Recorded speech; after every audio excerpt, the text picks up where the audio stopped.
What's up, ladies and gentlemen? It's Edson here back with you with another video. Guys, I know it's been a while. I've been out the loop. Sorry for not bringing all the updated news. Burnout gets us sometimes. So I haven't really been on here for, I think, maybe a year or two. Trying to get a rhythm back into it. And, like I said, you see the title, we need to talk. And, let you get you guys up to date with what's going on in South Africa, right? So just recently we had the elections. I'm gonna get into the XRP and those good stuff as you see the documents in front of me. But just to run you down, right? So the other party did win, which is called the Democratic Alliance, after ANC was in position for about 30 years. Now, thing is, after winning, we still have the president Cyril Ramaphosa as the president, which disturbs many because there should be a new party in place. So if you in America watching this, or somewhere else in the world, but imagine, right, you have in the US you have the Republican Party and the Democratic Party. Just say for example, right, and it's hard to even picture this.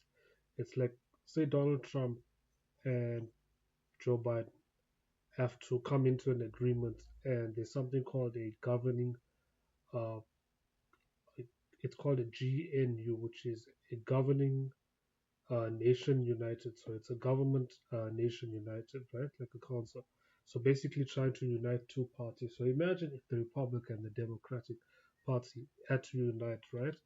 To bring up a certain infrastructure in place. Uh, and just say for the sake of you uniting, right? As we know, coming back to XRP, you have Jake Layton who dropped that lawsuit before leaving against Ripple. And then when the Democratic Party came in, Joe Biden selected Hans Gary Gensler, put him in place. So kind of like now you kind of see that now imagine if that had to be locked in, the two parties coming to an agreement. So that's what you kind of seen with South Africa, guys, and what's going ahead. Now, if you see in my previous videos from years back, we talked about XRP and what they were doing.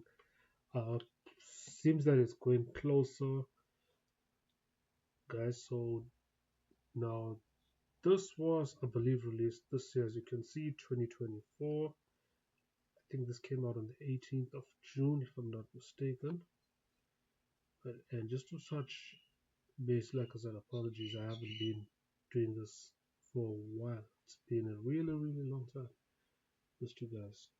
So I'll actually leave links to these documents. But what I want to go over is they're talking about payments in 2025, and then I've seen some stuff with ISO 2002 that's going to be launched in March of 2025. As you see, PwC has been ahead here, partners with VChain, you know, and then they're talking about the transactions. They're talking about from 2020 to 2030. And if you see, I'm just going to highlight this here, right?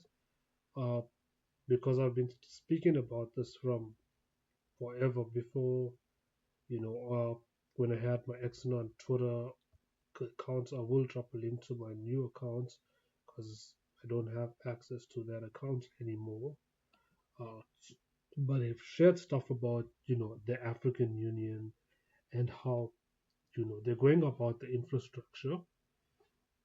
And then digital payments central, they speak about that. You can see embracing, talking about PayShap, spoke about PayShap and what that could potentially be, right? Then the load, you can see it's called Vision 2025.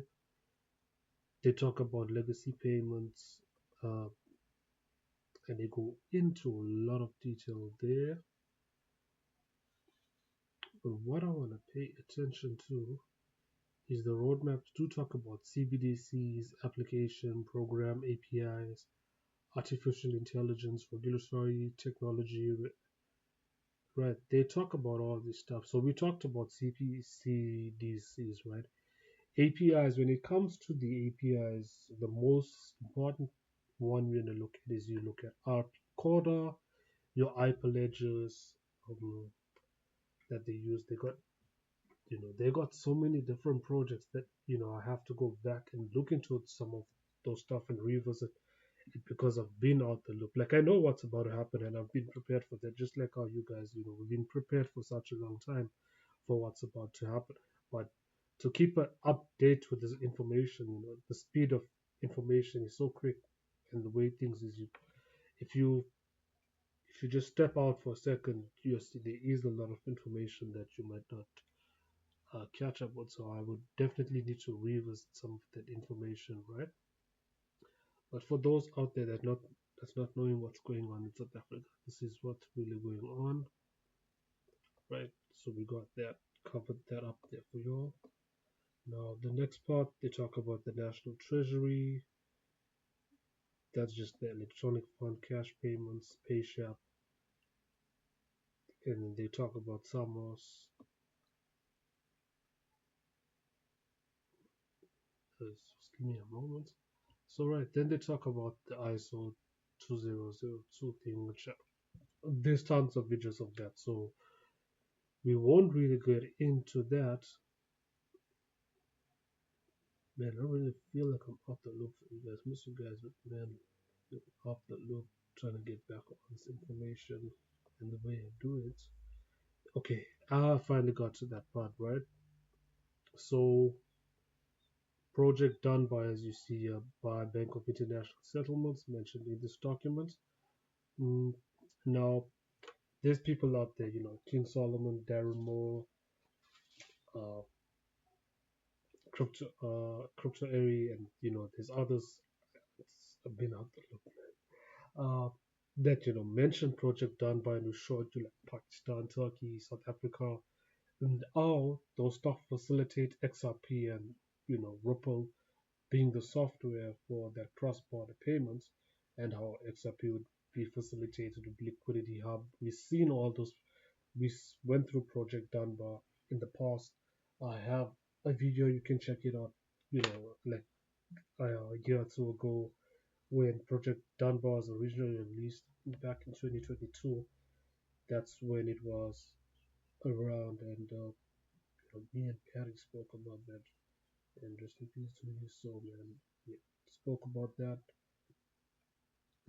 on his channel, as you see.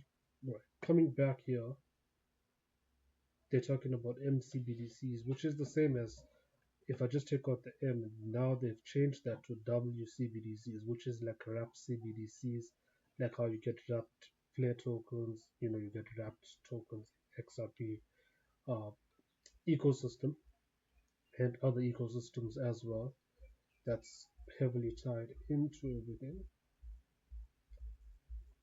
So there's them talking about Project Dunbar, and then Project Goka 1, right? Which is 2018. Do I have the document for you guys? This is from Project Goka 1 or Project Goka 2. This is where they talk about the WCBDC, which is the RAP CBDC in here. I'll leave a link for you guys that are interested in, visiting this information again and seeing how far we come. Because now with these two emerging parties, uh, we still did have the blackouts, the power outages, and then expected, this is what's going to happen. But these two parties came in agreement, so there is something happening behind the scenes that not much is really discussed about, right? Both these projects that's in place, they even say CBDCs and stable coins. Now, if you've been in the space or you watched recently, you can check it out, where Brad Garlinghouse just recently came out and talked about uh, Ripple USD, which he states is real USD, which is a stable coin running on the XRP ledger, right? So if they're calling that real USD, the next thing that's gonna follow in line, because they have still, working with the SEC and their regulations, the next thing is you're gonna see is Ripple ZAR, which is the abbreviation for the South African rand, and then you're gonna start seeing that flow with other currencies falling into that ecosystem, facilitating your liquidity hubs for those kind of stuff, bringing that value into the token, uh, and bringing that new world, new age kind of thing. Now, technically, that everything is bad, but it benefits those that are being prepared. And then the East FinTech mentioned, and then you can have a look at that. And then the last thing I want to go to, there was a video recently that I'm just gonna not be able to get the whole screen. Okay, so I'm just gonna play this clip for you guys to see what's going on. Okay, and this was like about 2 weeks ago. Kingdom. That's the part of the story that's been told in our election campaign. Anyway, I'll pass on to the real issues, which are macroprudential. And 2 points. One, I'd ask you were talking about volatility of capital flows and to some extent the role of non-bank financial intermediaries. Is there, in your view, both of you, is there a role, should there be a role for capital controls as part of the macro-pru armory? And the second issue is on global payments, and global payments, right? This is 2 weeks ago with our financial minister, Mr. Chakanjago, with the president of Central Bank of Netherlands, Klaas Knot. And now you can see they started to talk about the global payments and what it says here. I'll put that together with Klaas's remarks about crypto. I would be concerned that these stablecoins could become a significant vehicle for international transfers that would be really outside the domain, outside the control, outside the regulatory perimeter.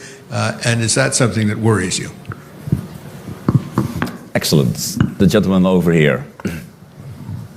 This was wonderful. Thank you. Yeah. We'll just skip those questions. We're going to get into stage. He also talks a lot about cryptocurrency. But just to get his view, the governor, the finance minister for the central bank, South African Reserve Bank of South Africa, what he has to say, right?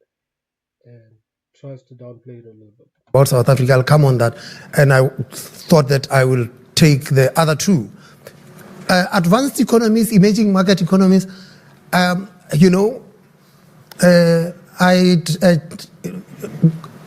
go through the data and I found that the IMF and the World Bank has this language, low income, middle income, upper middle income, right? At the end of the day, for me, it is, I look at our country and say, where are we relative to other countries in the world? And if the other countries are ahead of us, then we are developing, and we have got to be try and see whether we are going to catch up with that.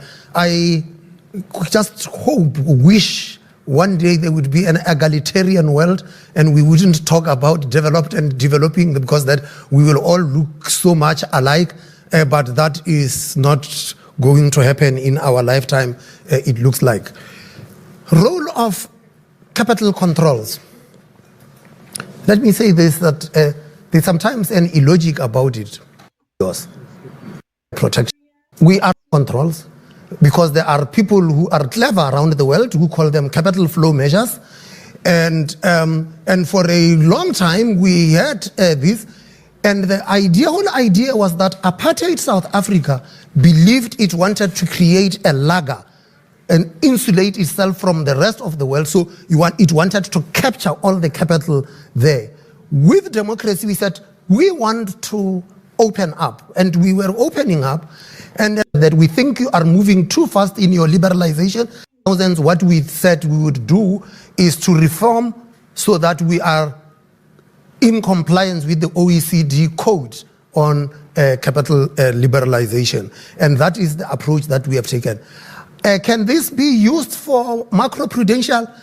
It's something that exists in the toolkit, like many macroprudential tools, and in a way it could also be dangerous. because at the time that you decide to put the capital flow measures, actually they are there, they are. Okay, let me pick up the question, Richard, you raised on cryptos and payments.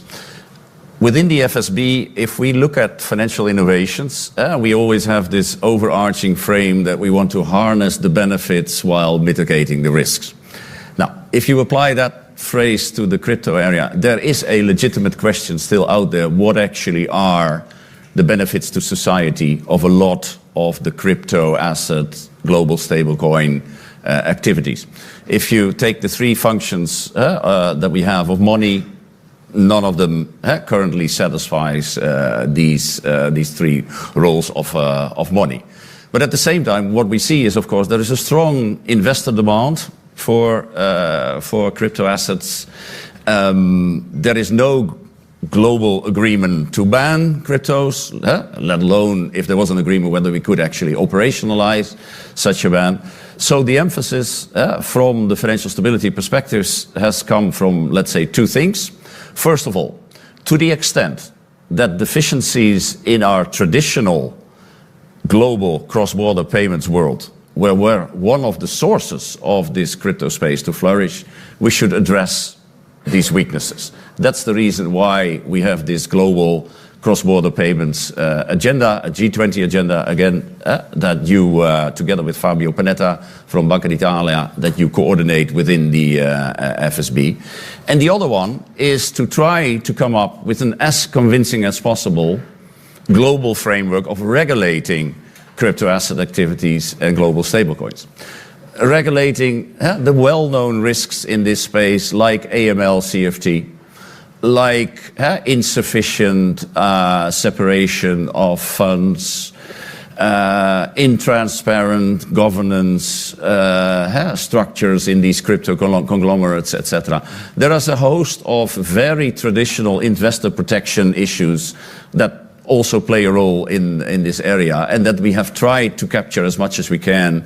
Actually, Andrew has been leading this exercise within one of the standing committees of the Financial Stability Board to come up with a set of work. I'm not going to blow you out, guys, but that's when it comes down to the financial infrastructure and what these guys are talking about. So been, getting back onto this, but I'm still going to be around, talk about XRP and stuff, but I am moving my focus onto a completely new channel that I'm going to have, right? And I'm just getting started with it. It's called, the Dares and Madden, because I found something interesting, in terms of NFT, and there was something a while back that that's so look to send you guys. But if you love football and find it interesting, I'll share this below, and gonna share my journey on this channel on how I'm about to get started with this. It's called NFT all day, and please, if you're gonna check this out and stay informed, you can check this channel out. It has guys, and how to if you've enjoyed football and stuff like that. Now I'm from South Africa, so I'm still getting used to this stuff. Not familiarized with American football so much, but I'm willing to take a dive and learn about it and start to enjoy the game. See the hype, see what to throw, and that's about it. But guys, thank you for watching this video, and thank you for your feedback.